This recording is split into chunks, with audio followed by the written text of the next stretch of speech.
Good morning, সুপ্রভাত। এই যে গাছের ফাঁক দিয়ে সূর্যকে দেখা যাচ্ছে। এখন কিন্তু অনেকটাই বেলা হয়ে গেছে, জানো তো।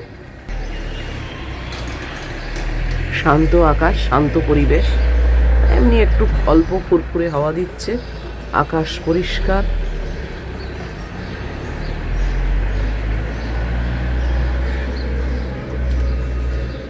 আরে এই যে এ কি করছে, কি দেখছে ওই জানে। এই যে ভেতরে ঢুকবে, চলো। কি খাচ্ছ? নিম পাতা? চলো ভেতরে, চলো চলো, তোমার গলায় পরিয়ে দেবো, চলো চলো চলো। হ্যাঁ,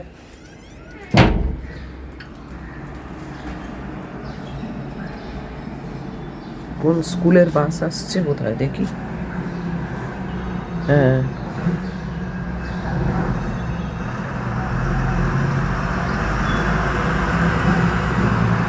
হেরিটেজ।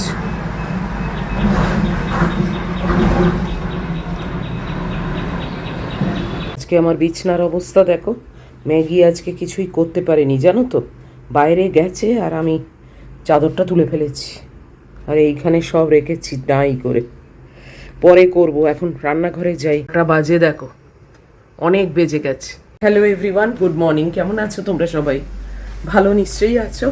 আমি আর ম্যাগিও তো আছি, চলে যাচ্ছে আমাদের দিন। যদিও খুশির খবর আছে, তার মধ্যেও অনেক চিন্তা আছে। মানে মাথার মধ্যে দুরকম ঘুরছে, একদিকে আনন্দ, একদিকে চিন্তা। পরে বলবো তোমাদের। এখন আর দাঁড়িয়ে কথা বলার সময় নেই। আর আজকে হচ্ছে বৃহস্পতিবার, আর কটা বাজে তোমাদের তো দেখিয়েই দিলাম। আজকে রোদ্দুর আছে, অলরেডি ফোরকাস্ট আছে নাকি কালবৈশাখী ঝড় এবং প্রচণ্ড বৃষ্টি আসবে। সোমবার অবধি নাকি বৃষ্টি। তাই জন্যে আজকে চাদরটা তুলে ফেললাম। চাদর, বালিশের ওয়ার সব দিয়ে দিয়েছি, কাঁচা হোক। আর আমি এখন এই টাওয়েল হাতে নিয়ে চলে এসেছি। চটপট আগে একটু এদিকটা এগোই, বুঝেছো তো।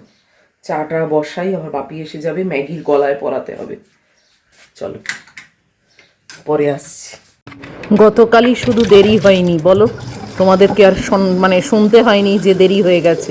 আজকে আবার সেম জিনিস, সেই দেরি।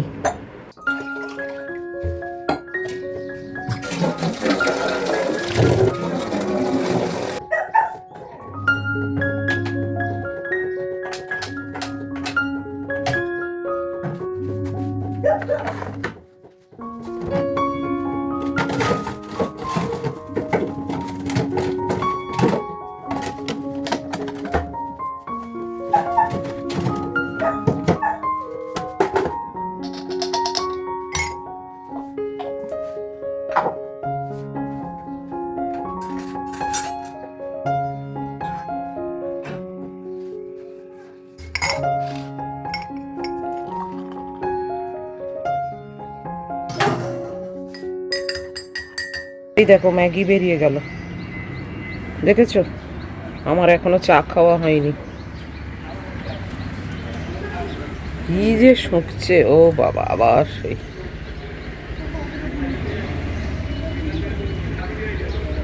চললো মহিলা, দেখো গাছের পাতা শুকছে।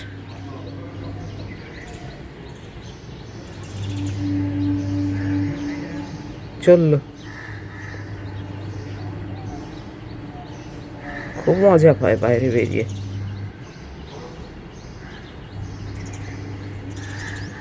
কখন বিছনা করব, কখন চা খাবো, কখন হাঁটবো বলো। এই জন্যে আমি এত তাড়াতাড়ি করি। এখন যাচ্ছি আমার গাছ সন্তানকে বাইরে বার করতে। কি অবস্থা, এই যে একে নিয়ে যাচ্ছি।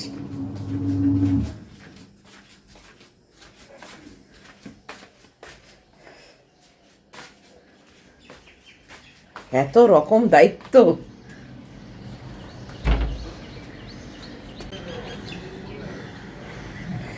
এই যে এ এখন একটু রোদ খাক, লাঠিটা দিই, দাঁড়াও, আজকে লাঠিটা রাখা নেই।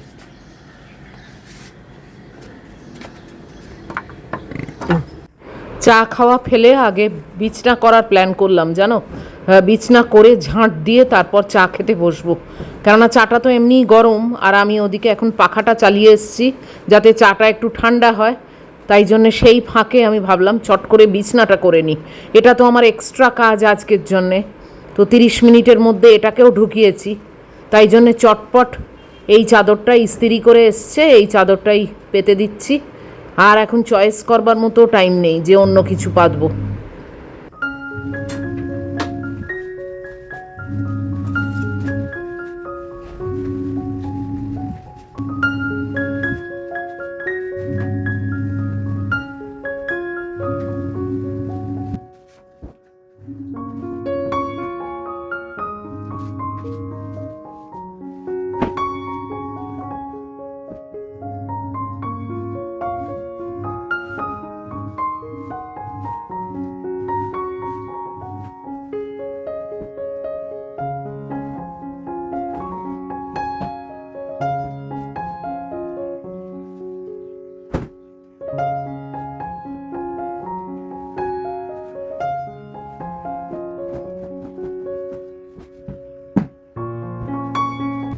বেড কাভারটাকে আর কাচলাম না, কেননা বেড কাভারটা এমনিই প্রথম কথা প্রচণ্ড মোটা, আর তারপরে এটা তো জাস্ট ওপরে পাতা থাকে, তো এটা এখন চলুক কিছুদিন।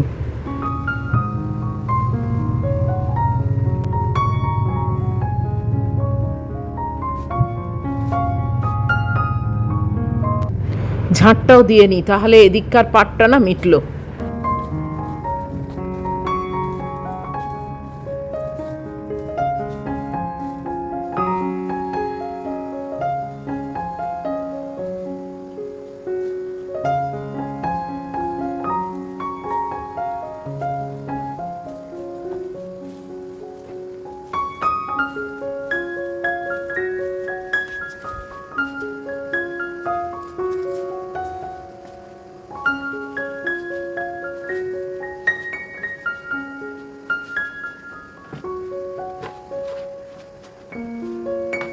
একটা বড় কাজ সারলাম জানো, এখনো আমার চা খাওয়া হয়নি। 15 মিনিট অলরেডি হয়ে গেল, আমি কখন হাঁটবো কি করব আমি জানি না। চট করে দুটো বিস্কিট খেয়ে নিই, পাখা চালিয়ে রেখে গেছিলাম জানো, চাটায় যাতে ঠান্ডা হয়ে যায়। উফ, চলো, বাপরে বাপ।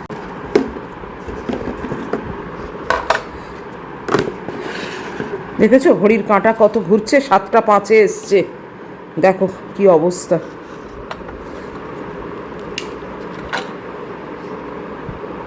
এই জন্যেই আমি বলি না আমার দেরি হয়ে গেছে, দেরি হয়ে গেছে। চাটা কোনো মতে খেয়ে আর ব্যালকানিতে চলে এসেছি। এই যে এত পাতা পড়েছে না, এদিকে বৃষ্টি হবে বলছে, আর এই ড্রেনের মুখটা যদি পাতায় বুঁজে থাকে না, সব জল ঘরে ঢুকবে জানো, জমে গিয়ে, না হলে তো ড্রেন দিয়ে নিচে চলে যায়। তাই জন্যে আবার ম্যাগি আসার আগে এই কাজটাও আমায় করে নিতে হবে। এই সব কাজ ম্যাগির সামনে করা মানে যে কি টাফ, কি আর বলবো। ম্যাগি এসে গেছে, চলো চলো।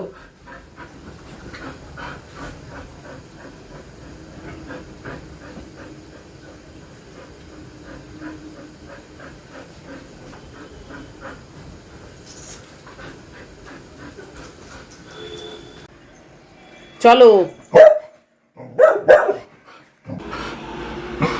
আরে ও তো বেবি, ওদিকে বাসও আসছে, ও তো বেবি, ওকে দেখে তুমি কি চেঁচাচ্ছ? যত সব, নাবো। এই মেয়েটা,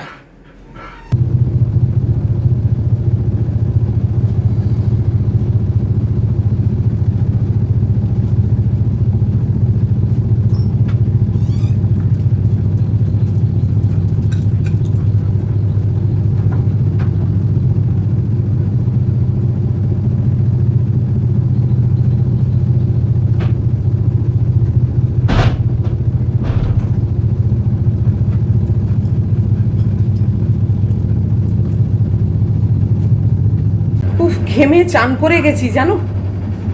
হাঁটাটাও আমি মানে লাস্ট 2-3টে ল্যাপ দিতে পারিনি, ম্যাগি এসে গেছে।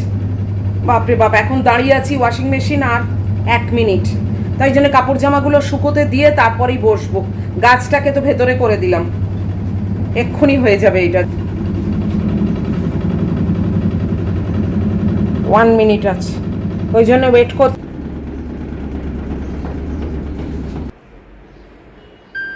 ওই দেখো,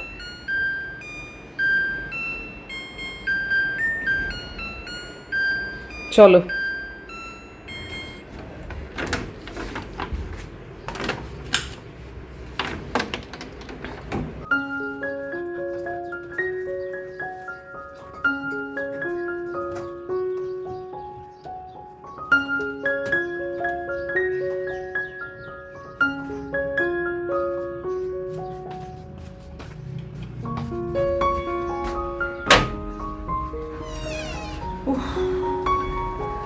দেরি হয়ে গেলে এমন অবস্থা হয় না।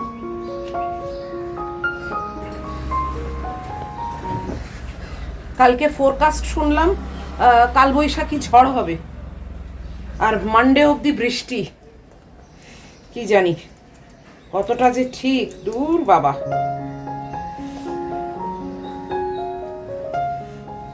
তাই জন্য আজকে আরো তাড়াতাড়ি বিছনার চাদর টাদর কেচে ফেললাম।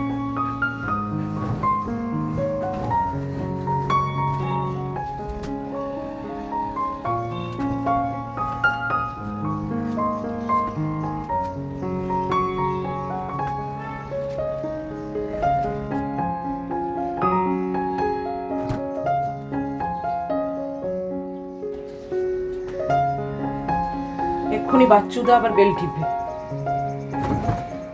ওনাকে পনির আর গাজর আনতে দিয়েছি।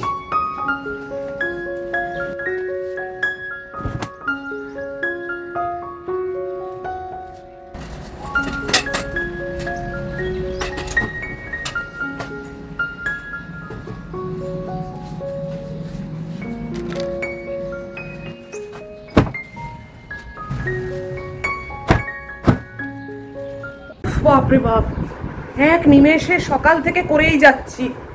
উফ, যাই হোক, এখন একটু তো বসবই, আমি আর পারছি না। বাপরে বাপ, চান করে গেছি, বাচ্চুদা এসে দিয়ে গেছে গাজর, কলা আর পনির, বাস মিটে গেছে। রান্নারও হ্যাপা খুব একটা নেই, কালকের এঁচড় আছে তো, শুধু ওই একটা মাছ ভাজা করবো, বাস, আর কিছু করবো না। চলো পরে আসছি। 9:10 আর আমি চলে এসেছি, বেশ কিছুক্ষণ হলো। এই যে সব বসিয়ে দিয়েছি, আর একটু চিকেন সেদ্ধ করব পরে, কেননা রাত্রিরে আজকে স্যান্ডউইচ করব। মানে আমার হুইট ব্রেড আছে, তোমাদের দেখিয়েছি, বিগ বাস্কেট থেকে এসেছিল। তো চিকেন স্যালাড করব, চিকেন স্যালাড করে ওর ভেতরে স্টাফিং করে তারপরে শসা, টমেটো, পেঁয়াজ, ক্যাপসিকাম, গাজর এইসব দেবো, দিয়ে আমি স্যান্ডউইচ তৈরি করে, ওটা আমার রাত্রিরের ডিনার। তো সেই জন্যে এই ম্যাগির মাংসটা হয়ে গেলে ওই কুকারে একটু বোনলেস চিকেন আছে, সেই বোনলেস চিকেনটা, এই যে এই অল্পই আছে, সেই বোনলেস চিকেনটা সেদ্ধ করে নেবো। তারপর ওটা শ্রেড করে মেয়নিজ দিয়ে যেরকমভাবে স্যালাড করে, চিকেন স্যালাড, সেটা করব।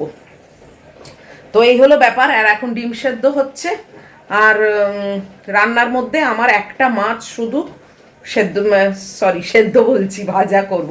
ম্যাগিকে আজকে আমি মাছ দিচ্ছি না, কেননা কালকে ম্যাগি মাছ নিয়ে বেশ জ্বালিয়েছে, মানে পরপর কদিন মাছ খাচ্ছে তো ওর মনে হয় একটু অরুচি টাইপের হয়েছে। মহিলার তো মানে কি বলবো, আর কদিনে মাছের ওপর অরুচি হয়েছে, ওই জন্য ওর জন্য একটা আলাদা ডিম করে তুলে রেখেছি। তো মাছ আজকে ওকে দেবো না, আমি একাই মাছ ভাজা খাবো। তো চলো এই ডিমটাকে নাবিয়ে এবার কড়া বসিয়ে মাছটা করি, বাস ওইটাই রান্না, তারপরে আমি ব্রেকফাস্ট করব। চলো, এই একটাই মাছ নিয়েছি, বাস। মহিলার 2-3 দিন এখন গ্যাপ দিয়ে আবার তারপর মাছ দেবো।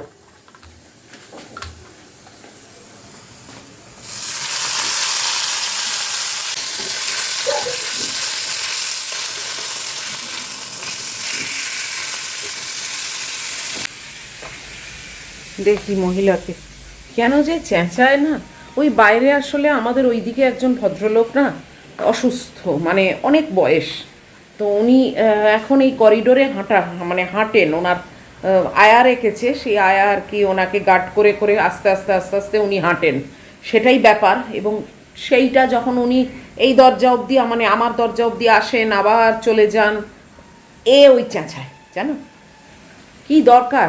দেখ সেই দরজায় মুখ দিয়ে বসে আছে। হ্যাঁ কি করছো কি তুমি বলো? যে যেখানে হাঁটছে হাঁটুক না, তোমার কি গায়ে হুল ফুটছে? আর আমার আর কপালে বোধহয় আনন্দ লেখা নেই না, মানে আমার আর আনন্দ করা বোধহয় আর হবে না। গুড্ডি, যে ব্যাপারটা নিয়ে তোমাদের বলবো, সকালেও বলেছি, গুড্ডির টিকিট হয়ে গেছে জানো। আমি দিনটা সোশ্যাল মিডিয়া বলে মেনশন করছি না। গুড্ডির টিকিট হয়ে গেছে এবং ও সেই কাতার এয়ারওয়েজে কেটেছে জানো, সেই ভায়া দোহা। বললাম যে এত এয়ারলাইন্স থাকতে তুই সেই দোহা কাটলি, মানে ভায়া দোহা। দোহার এয়ারপোর্ট তো বন্ধ, এবার আসবে সে এপ্রিলে, কিন্তু তাহলেও সে ততদিনে কি সব কিছু মিটে যাবে? ততদিনে কি সব মানে এইসব শান্ত হয়ে যাবে, সব চালু হয়ে কি যাবে বলো? এত টাকার টিকিট কোনো মানে হয়? আরও এত এয়ারলাইন্স আছে, মানে কি বলবো বলো। সেই কাতার বলে, ও বলে যদি বন্ধই থাকতো তাহলে তো আমরা, মানে আমি তো টিকিট কাটতেই পারতাম না, ওরা বুকিং নিতই না। দেখো সে বুকিং নিয়েছে, তখন যদি না মানে পরিস্থিতি উন্নতি হয়, ক্যান্সেল হয়ে যাবে, ও আর আসতে পারবে না। এরকম কেউ করে বলো? অন্য কোনো ফ্লাইট যদি কাটতো তাহলে চলে আসতে পারতো, চলে যেতে পারতো। আসবে তো মাত্র 13 দিনের জন্যে। কি বলবো, আমি মানে ভাবতেই পারিনি যে ও আবার সেই ওই কাতার এয়ারওয়েজই কেটেছে, ওই দোয়া দিয়ে। আর ওখানে মানে যেখানে এত মানে যুদ্ধ চলছে, এত মানে হাঙ্গামা চলছে, তোমরা তো জানোই সবাই নিশ্চয়ই। এবং মানে এক একটা নিউজে দেখছি যে এটা নাকি 7 মাস অবধি গড়াবে বলছে। এবার সত্যি মিথ্যে জানি না কি, কিন্তু মানে অ্যাট প্রেজেন্ট তো কন্ডিশন মোটেই ভালো না, এবং কোনো এয়ারপোর্ট খোলাও নেই। কি বলবো বলো, সত্যি আমার মানে আনন্দ করা বোধহয় আর হবে না। মেয়ে টিকিট কেটেছে, একটা যে আনন্দ করব, যে যাক বাবা টিকিটটা হয়ে গেল, কনফার্ম যে ও আসছে। এখন আবার দেখো এই পরিস্থিতি নিয়ে, এটা যদি এখন অন্য কোনো সুইস এয়ার বা এয়ার ফ্রান্স বা অন্য অন্য কোনো এয়ারলাইন্স কাটতো, তাহলে আমার এই চিন্তাটা হতো না। কেননা হচ্ছে তো মিডল ইস্ট ওই মানে ব্যাপারটা, ওই পোর্শনটা তো, বাকি ফ্লাইটগুলো তো সবই আসছে যাচ্ছে, সবই করছে। সেই কেটেছে ওইখানে, ওই কাতার এয়ারওয়েজ, ওই ওই দোহা টাচ করবে, যেখানে যেখানে লেওভারটা ওই দোহাতে। এবার দোহা এয়ারপোর্ট তখন খুলে যাবে না কি হবে, পুরো অনিশ্চয়তা। আমার আর বলার কিছু নেই। আর ও যে পরিস্থিতি জানে না তা কিন্তু না, সব পরিস্থিতি জানে।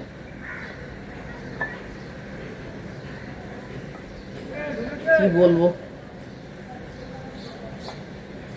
এবারে সত্যি আমি আর মানে আনন্দ করতে পারলাম না, যে মেয়ে টিকিট কেটেছে তার জন্যে আমার একটা মানে মনে আনন্দ, সেটা আর করতে পারছি না।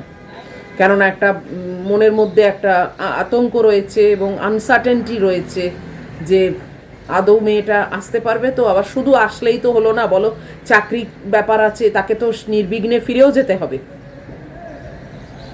সেটাও তো ইম্পর্টেন্ট। ওখানে তো চাকরির ব্যাপার।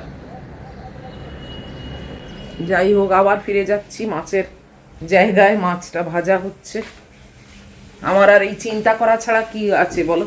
ও বাবা, আজকে এই দেখ ওয়াশিং মেশিনের এইটাও বন্ধ করতে ভুলে গেছি, দেখেছো? এই এখন বন্ধ করছি। মনটা তো মানে একটু অন্যমনস্ক আছেই এই সব কারণে। দাঁড়াও দেখি, ভাতেও একটু জল দিতে হবে। এই দেখো, এই উডেন স্প্যাটুলা দিয়ে না উল্টোনো বড় বিরক্ত লাগে। দাঁড়াও,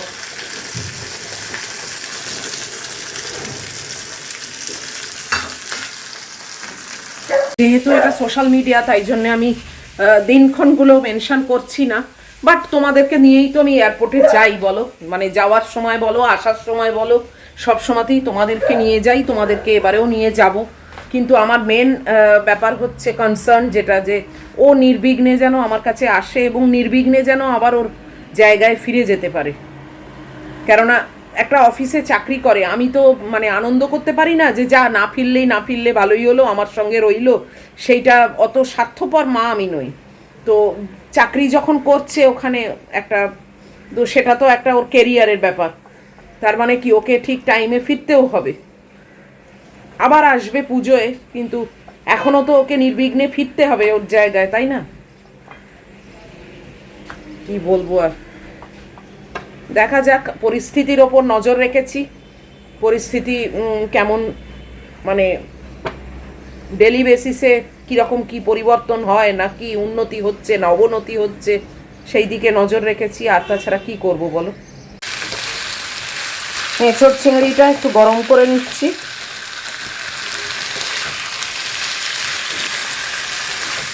আজকেই তুলে দেবো, আর বারবার ভাল লাগে না একই জিনিস। খেতে বেশ ভালোই হয়েছিল।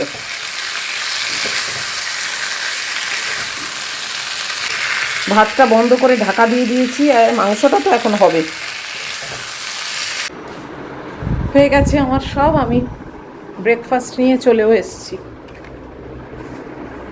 ওই যে ওইখানে শুয়ে আছে, মানে শুয়ে নেই, ওর নজর ওই দিকে দরজার বাইরে, এক একবার করে ঘৌ ঘৌ করে উঠছে। যাই হোক, চলো আমি খাই ব্রেকফাস্টটা। আজকে একটু তাড়াতাড়ি হয়েছে, 9:35 বাজে। ব্রেকফাস্ট খেয়ে বসে গেছি ম্যাগিকে খাওয়াতে। এই যে আজকে মাছ দিইনি, ভদ্রমহিলা শুধু মাংস দিয়ে খাবে। আর ওর সঙ্গে সঙ্গে আমিও ভিডিওটা শেষ করে দিচ্ছি, কেননা বুঝতেই তো পারছো, মানে মনের মধ্যে কোথাও না কোথাও একটা বেশ চিন্তার ব্যাপার আছে গুড্ডিটাকে নিয়ে। টিকিটটাও হয়ে গেল সেই কাতার দিয়ে, তাই জন্যে মানে যতক্ষণ না আমার কাছে এসে এটা পৌঁছচ্ছে না, ততক্ষণ একটা চিন্তা তো থেকেই যায়। আর নিউজ তো অবশ্যই ফলো করছি। তো যাই হোক, আজকে এই অবধিই থাক। এত অবধিও যদি তোমাদের ভালো লাগে, তাহলে প্লিজ একটা লাইক, শেয়ার, কমেন্ট আর সাবস্ক্রাইব করো। অবশ্যই দেখা হবে আবার নেক্সট ভিডিওতে। টিল দেন তোমরা খুব ভালো থাকবে, খুব সাবধানে থাকবে। Love you all.